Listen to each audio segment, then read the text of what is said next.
Morning everyone, welcome back to GS Guru vehicle. चलिए discuss करते हैं करंट अफेयर्स के कुछ न्यू क्वेश्चंस, पर उससे पहले डिस्कस कर लेते हैं कल का मास्टर क्वेश्चन। कल का मास्टर क्वेश्चन था, Dudhwa national park is located in which state? Dudhwa राष्ट्रीय उद्यान कहाँ स्थित है? इसका करेक्ट आंसर है उत्तर प्रदेश। काफ़ी स्टूडेंट्स ने इसके आंसर्स जो हैं वो कमेंट बॉक्स में कमेंट किए हैं और बिल्कुल सही कमेंट किया है। साथ ही मैं आपको बता दें कि दुधवा नेशनल पार्क जो है कि आज के करंट अफेयर्स के क्वेश्चंस में क्यों आया, तो it was in news because कि a very rare red coral kukri snake, एक स्नेक है जिसका नाम है रेड कोरल कुकरी स्नेक, जो कि बहुत ही रेयरली पाया जाता है, बड़ी मुश्किल से पाया जाता है। तो वो इस दुधवा नेशनल पार्क में भी रिसेंटली में पाया गया है, इस वजह से ये पार्क जो है न्यूज़ में है। चलते हैं आज के फर्स्ट क्वेश्चन की तरफ। आज का फर्स्ट क्वेश्चन है, as per the global E waste monitor 2020 report, the world dumped a record of how many millions tonnes of E waste in 2019।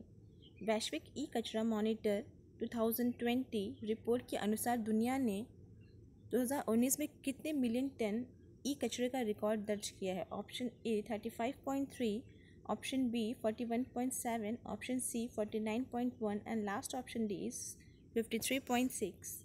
So the correct answer of this question is option D, that is 53.6.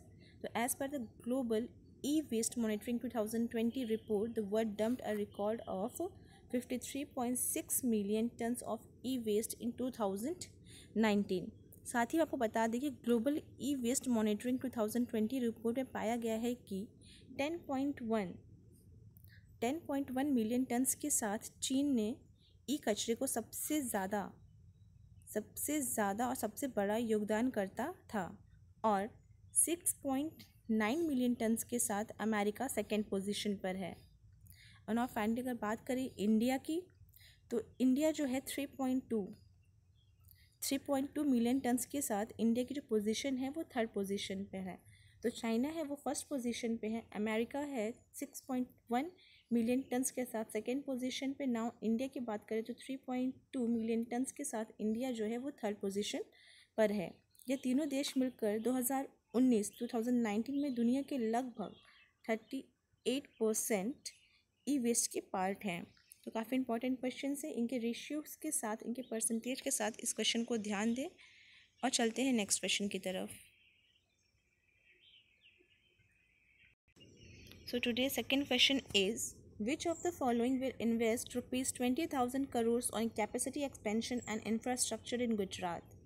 निम्नलिखित में से कौन गुजरात में क्षमता विस्तार और बुनियादी ढांचे पर 20,000 करोड़ रुपए का निवेश करेगा? Option A National Mineral Development Corporation, option B Vedanta, option C Arcelor Mittal group and last option D is Hindalco industry. So the correct answer of this question is option C, that is ArcelorMittal Group will invest 20,000 crore on capacity expansion and infrastructure in Gujarat. तो साथ ही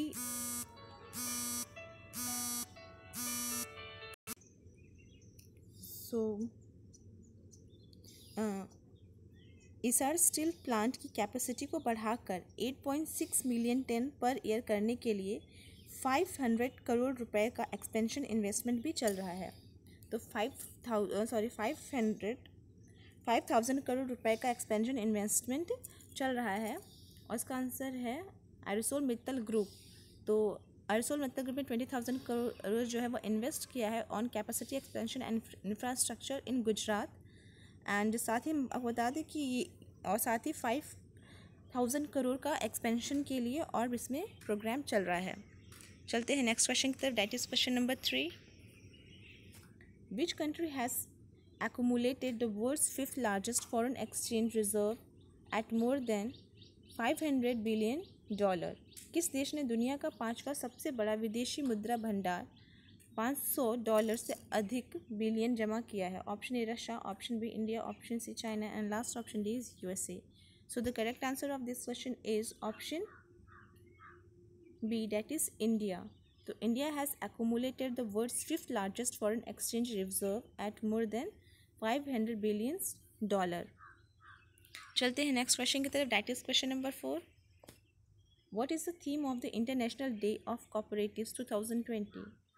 अंतर्राष्ट्रीय सहकारिता दिवस 2020 का विषय क्या है? Option A cooperative for decent work, option C cooperative for climate action, option C sustainable society through corporation, and last option D is eradicating poverty and promoting prosperity in a changing world. So the correct answer of this question is option B, that is cooperative for climate change. So the theme of International Day of Cooperative 2020 is cooperatives for climate action. तो international day of cooperative, अंतर्राष्ट्रीय सहकारिता दिवस, ये cooperative movement का एक वार्षिक उत्सव है जो जुलाई के पहले शनिवार को होता है। तो हर साल ये जो डे है जुलाई के फर्स्ट सैटरडे को per day international day of cooperative celebrate किया जाता है। तो इस बात को भी याद रखें, जुलाई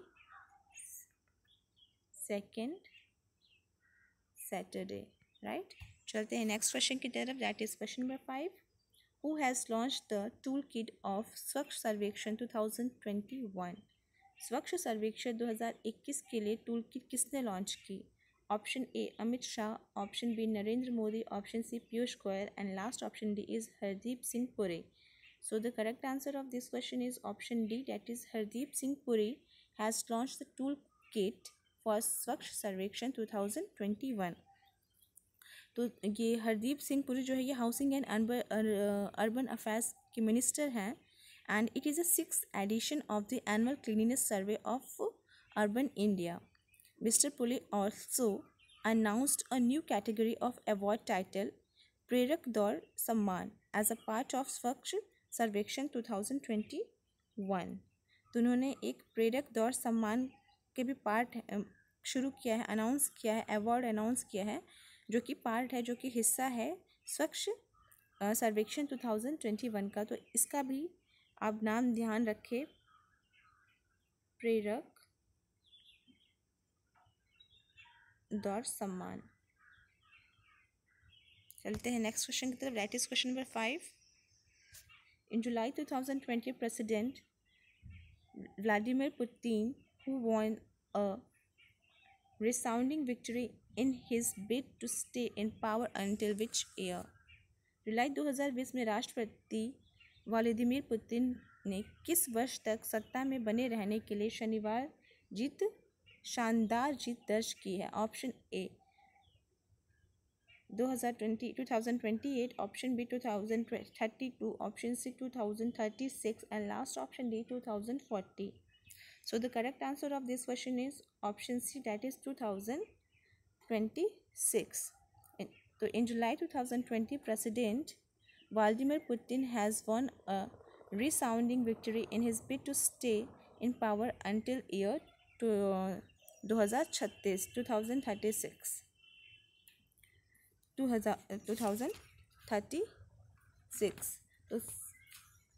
और साथ ही बात करें हम तो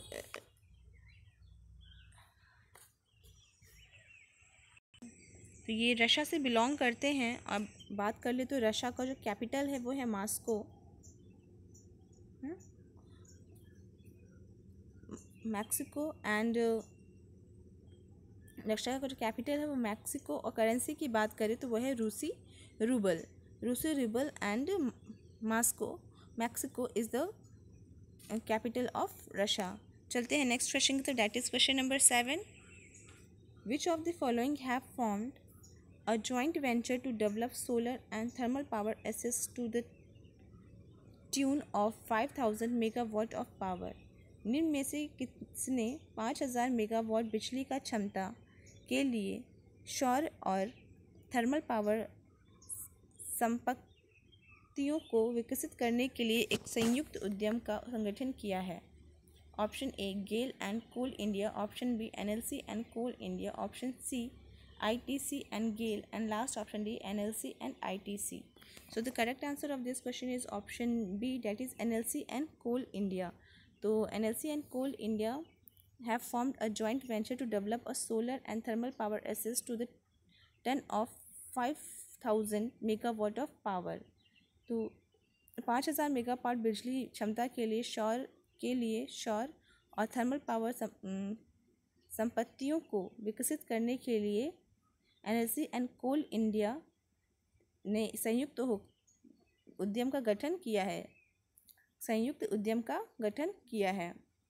तो ये था आज का हमारा लास्ट क्वेश्चन, जो कि बहुत इंपॉर्टेंट है। एंड फाइनली चलते हैं, यहाँ पे हमने सारे क्वेश्चंस के आंसर्स प्रॉपर वे में लिखे हुए, तो आप यहाँ से चेकआउट कर सकते हैं if you have any kind of confusion. And finally चलते हैं मास्टर क्वेश्चन की तरफ, जिसका आंसर आप सभी को कमेंट बॉक्स में कमेंट करना है। So today's master question is what is the capital of Bangladesh and Malawi. Bangladesh और मलावी की राजधानी क्या है? इसका आंसर आप सभी को कमेंट बॉक्स में कमेंट करना है। साथ ही वीडियो को लाइक, शेयर, चैनल को सब्सक्राइब और बेल आइकन को हिट करना बिल्कुल भी नहीं भूलना है। Thank you, have a nice day.